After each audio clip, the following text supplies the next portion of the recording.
देखिए क्या चेंजेज आया। अब कंप्यूटर की साइज आप देखिए, है ना, यहाँ आ गई। और यही वो एज था जब भारत जैसे देशों में कंप्यूटर आया। फर्स्ट जनरेशन के कंप्यूटर भारत में नहीं आए थे। जो भारत में पहला कंप्यूटर लगा था वो 1964 पर लगा था। भारत का जो भारत सरकार का सांख्यिकी विभाग था उसमें डाटा एनालिसिस के लिए लगाया गया था, ठीक है ना। तो वो जो कंप्यूटर आया था भारत वो सेकंड जनरेशन का था। इसमें भी हम लोग बात करें तो इसमें कह रहा है कि usages of transistors reliable in comparison of first generation computer. अब पहले पीढ़ी के कंप्यूटरों से यदि इसकी तुलना करो तो इन पर आप विश्वास कर सकते थे कि जो रिजल्ट दे रहे हैं वो रिजल्ट सही है। और वाकई आप ऐसा कह सकते हैं कि ये वो टाइम था जब कंप्यूटर को लोग भगवान की तरह मानते थे कि कंप्यूटर से निकला है मतलब गलत तो हो नहीं सकता, क्या गलत सही हो, है ना। उस समय एक ऐसा टाइम था, अभी आप छोड़िए ना, 20 साल पहले मार्केट में ऐसा र्यूमर होता था कि फला डॉक्टर के यहाँ कंप्यूटर से रिपोर्ट निकलती है ना। आज की डेट में सब्जी वाला भी कंप्यूटर से बिल निकाल के दे रहा है, ठीक है ना। Smaller size as compared to first generation, size काफी छोटा हो गया। जनरेट लेस हीट, ये गर्म कम होते थे लेकिन फिर भी इनको एसी की जरूरत होती थी। कंज्यूम्ड लेस इलेक्ट्रिसिटी, इनका बिजली का कंजम्पशन कम हो गया। Faster than first generation computer, इनकी स्पीड बढ़ गई। स्टिल वेरी कॉस्टली, लेकिन फिर भी अभी महंगे बहुत थे। फर्स्ट जनरेशन के कंप्यूटर तो आप ऐसा कह सकते थे कि वो रिसर्च में थी, साइंटिस्ट लैब में थे, वो यूज में नहीं लाए गए। ये वो जनरेशन के कंप्यूटर थे सेकंड वाले जिनको पब्लिक के लिए खोला गया कि पब्लिक भी कंप्यूटर अपने लिए चाहे तो खरीद सकती है, पर ये काफी कॉस्टली थी, ठीक है ना। यदि हम लोग बात करें तो जब सेकंड जनरेशन के कंप्यूटर आते थे तो इनकी कंप्यूटर की कॉस्ट होती थी 2.5 लाख से 3 लाख। आज नहीं, आज से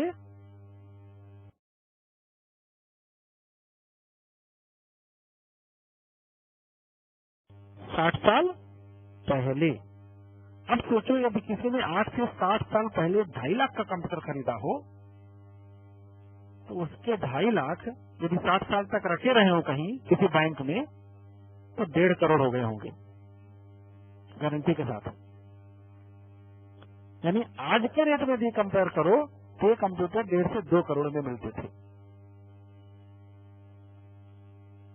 अब इसे कंपेरिजन इसलिए ऐसा कर सकते हैं, जैसे एक छोटा उदाहरण लें, लोग देसी में ऐसा कंपेरिजन करते हैं कि हमारे जमाने में 4 आना के गुड़ मिलता रहा 1 किलो, तो आज हम लोगों को गुड़ 50 रुपए किलो खरीदना पड़ता है, उसके जमाने में 4 आने में मिलता था, मतलब 4 आना मतलब 1 रुपए का 1/4।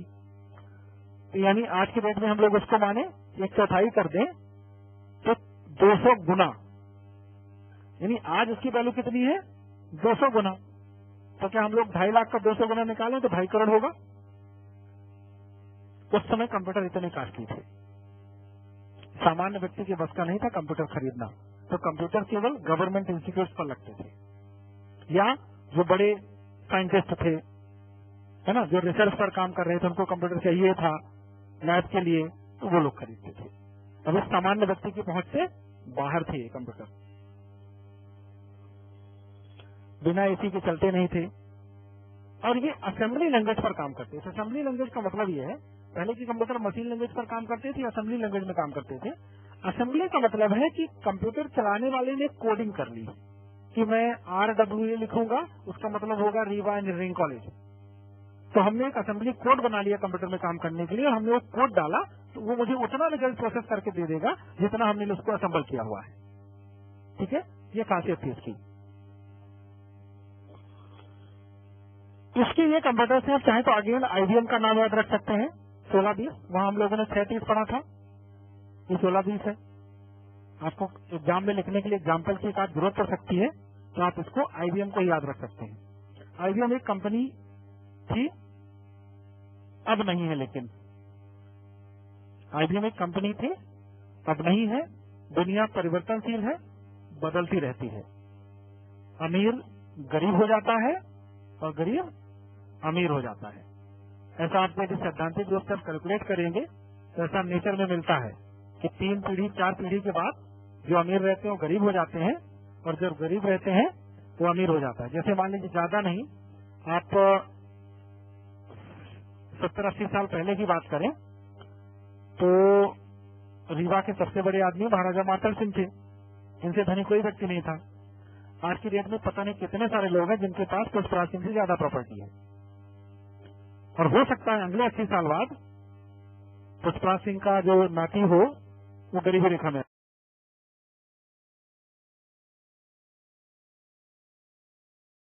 आ जाए। हो सकता है, नहीं आएगा, आ सकता है।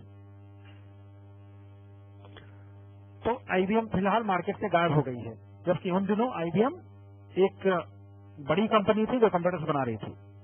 इसका फुल फॉर्म था इंटरनेशनल बिजनेस मशीन, कंपनी का नाम। समझ में आइए। चलिए, तो हम लोग सेकंड जनरेशन के बाद थर्ड जनरेशन कंप्यूटर्स के लिए चलते हैं। जो हमारे थर्ड जनरेशन कंप्यूटर है, और बाकी ये वो कंप्यूटर है, आपको जैसे मैंने बताया कि 1964 या 65 में भारत में कंप्यूटर आया, तो ये शायद थर्ड जनरेशन का कंप्यूटर था, सेकंड का भी नहीं था। थर्ड जनरेशन ये 65 से 71 के बीच की रही। इसमें मेन जो चेंज हुआ वो आईसीआई, इंटीग्रेटेड सर्किट चिप जिसे हम लोग बोलते हैं ना, यानी जो प्रोसेसर है मेन, पहले वैक्यूम ट्यूब में था, फिर ट्रांजिस्टर में आया, और अब थर्ड जनरेशन का जो प्रोसेसर है वो आईसी में आया, एक चिप के रूप में आया, है ना। जैसे हम लोग बात करेंगे कंप्यूटर्स, तो ये फोर्थ जनरेशन के कंप्यूटर है, ठीक है।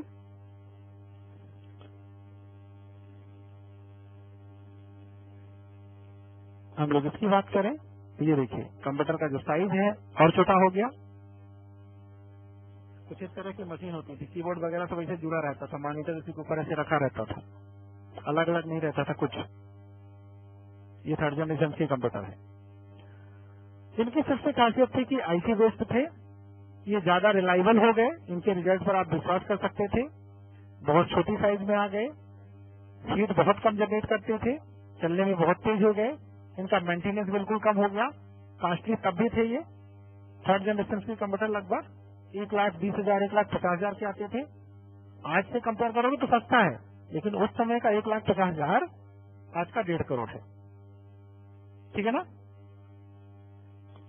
इनको एसी की जरूरत होती थी, बिना एसी के नहीं काम करते थे। जब हम लोगों ने पढ़ाई करी है यूनिवर्सिटी में, थर्ड जनरेशन के कंप्यूटर थे, कुछ पूरे तो नहीं थे, कुछ थे। तो जिस दिन एसी ना चले तो वो कंप्यूटर नहीं चालू होते थे, चले 5-10 मिनट चले फिर बंद हो जाए, तो उनको एसी चाहिए होता था। और बाकी कुछ फोर्थ जनरेशन के थे तो वो चलते थे बिना एसी के भी।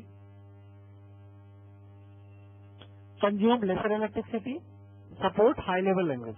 अब ये कंप्यूटर थे जिनमें आप अपनी हाई लेवल लैंग्वेज, जो प्रोग्रामिंग लैंग्वेज कहलाती है, जैसे इंग्लिश, तो प्रोग्रामिंग लैंग्वेज जैसे विजुअल बेसिक, जावा, ऐसे आप लोगों ने नाम सुना होगा, कोरल, है ना, एसक्यूएल, तो आप इन लैंग्वेज पर इन कंप्यूटर में काम कर सकते थे। जैसे सी प्लस, है ना, सी हो गया, सी शार्प हो गया, कोबोल, बेसिक, ऐसी बहुत सारी लैंग्वेज है, तो उन पर आप काम कर सकते थे। इस जनरेशन में भी अगेन आप आईबीएम का नाम यूज कर सकते हैं, आईबीएम 363, ठीक है ना। और भी कंपनियां मार्केट में आ गई उस समय, पर आप आईबीएम को लेकर चले तो आपके दिमाग में भी रहेगा, भूलेगा नहीं। तो आईबीएम के एग्जाम्पल आप लीजिए एक, है ना, आपके लिए पर्याप्त होगा। हम लोग इसकी नेक्स्ट प्रीवियस जनरेशन में चलते हैं, फोर्थ जनरेशन। ये करा period of fourth generation 1970 to 1980। ये करा वीएलएसआई माइक्रो प्रोसेसर चिप, यानी पहले हमारे कंप्यूटर में जब हम लोग यहाँ पे चिप के रूप में थे तो मदरबोर्ड में बहुत सारी चिप लगती थी, 20-25 चिप लगती थी, जब जाके कंप्यूटर का मदरबोर्ड तैयार होता था। जब हम लोग यहाँ पर आए तो पूरे कंप्यूटर के सीपीयू को एक चिप पर ला दिया गया कि एक मेन चिप है, ये लगेगी तो ये प्रोसेसर का काम करेगा, ठीक है ना। इसे हम लोग फिफ्थ जनरेशन या फोर्थ जनरेशन का कंप्यूटर कह सकते हैं, ये फिफ्थ जनरेशन का नहीं है, ठीक है ना। अब फिफ्थ जनरेशन की जो टेक्नोलॉजी है वो 1980 ऑनवर्ड चालू हुई। अब आज का जो कंप्यूटर है वो फिफ्थ जनरेशन पर ही चल रहा है। अब आज का जो जनरेशन है फिफ्थ में, उसको आर्टिफिशियल इंटेलिजेंस की तरफ ले जाया जा रहा है। मतलब हमारा जो माइक्रो प्रोसेसर है, अभी उसके पास कृत्रिम बुद्धिमत्ता है, प्राकृतिक बुद्धिमत्ता नहीं है। अब उसको प्राकृतिक बुद्धिमत्ता देने की कोशिश की जा रही है। साइज वाइज हमने सब बना लिया, छोटा से छोटा बना लिया, है ना। अब बात हो रही है उसको हमको नेचुरल इंटेलिजेंस देना है। जैसे आप लोगों ने एक फिल्म देखी होगी रोबो, 2.2 में मत जाओ, 1 में बात करो, रोबो, है ना। तो उसमें कुछ ऐसा सीन दिखाया गया है कि उसको रोबो को आर्टिफिशियल नेचुरल इंटेलिजेंस देने की कोशिश की गई है ना, जिसकी वजह से वो डिस्ट्रैक्शन पैदा कर देता है बाद में, है ना, या उसको प्रेम हो जाता है नायिका से, नेचुरल इंटेलिजेंस में आ जाता है। ठीक है, तो अब नेचुरल इंटेलिजेंस में ये भी बात हो रही है कि हम कंप्यूटर को खुद ही बुद्धिमान बना दें तो हो सकता है वो आदमी के ऊपर कब्जा कर ले। हाँ, बिल्कुल हो सकता है। जैसे मान लीजिए हम कहें कि किसी भी कंट्री का, मान लीजिए जहाँ एटम बम रखा हुआ है वहाँ अच्छी खासी हमने सिक्योरिटी रखी है, यदि यहाँ हम कोई रोबो लगा दें और उसके अंदर खुद का इंटेलिजेंस आ जाए तो किसी के इन्फ्लुएंस में आके कहीं एटम बम छोड़ दो, वो छोड़ देगा। बटन ही तो दबाना है ना छोड़ने के लिए, तो दबा देगा। तो अब उस पर अब रिसर्च ही चल रहा है कि आर्टिफिशियल इंटेलिजेंस कंप्यूटर्स को दिया जा सकता है कि नहीं दिया जा सकता। तो हम उसको देंगे तब जब वो हमारे लिए नुकसानदायक ना हो। ये जनरेशन है, आपस में 5th जनरेशन के बाद आप 6th जनरेशन की बात कर सकते हो। आज के डेट में अब 6th जनरेशन के कंप्यूटर आने लगे हैं, कुछ रिसर्च लैब वगैरह में आ गए हैं। हम लोग देखते हैं हमारे जो साइंटिस्ट होते हैं, है ना, वो यहाँ से 10,000 किलोमीटर की दूरी पर एक कैमरा भेज देते हैं, फोटो उससे आ रही है। अब आप सोचिए उसका कम्युनिकेशन कैसे होता होगा। मतलब हमने चांद पर एक कैमरा भेज दिया और वो हमको फोटो भेज रहा है, कहाँ से बेचारा इंटरनेट पाता होगा, कहाँ से क्या पाता होगा, कैसे भेज रहा है, आप खुद सोचो। हम लोग तो यहाँ पे कहते हैं ना कि थोड़ा दूरी हो गया तो वाईफाई नहीं चल रहा, वहाँ लाखों किलोमीटर की दूर से वो फोटो आ रही है, उनको कहाँ से इंटरनेट मिलता होगा, है ना। एक बार छोड़ देते हैं, 10-10 साल 12-12 साल वहाँ घूमती रहती है सैटेलाइट, कहाँ से रिचार्ज होती होगी, उनकी बैटरी कहाँ से चार्ज होती होगी। तो वहाँ शोर कहाँ है।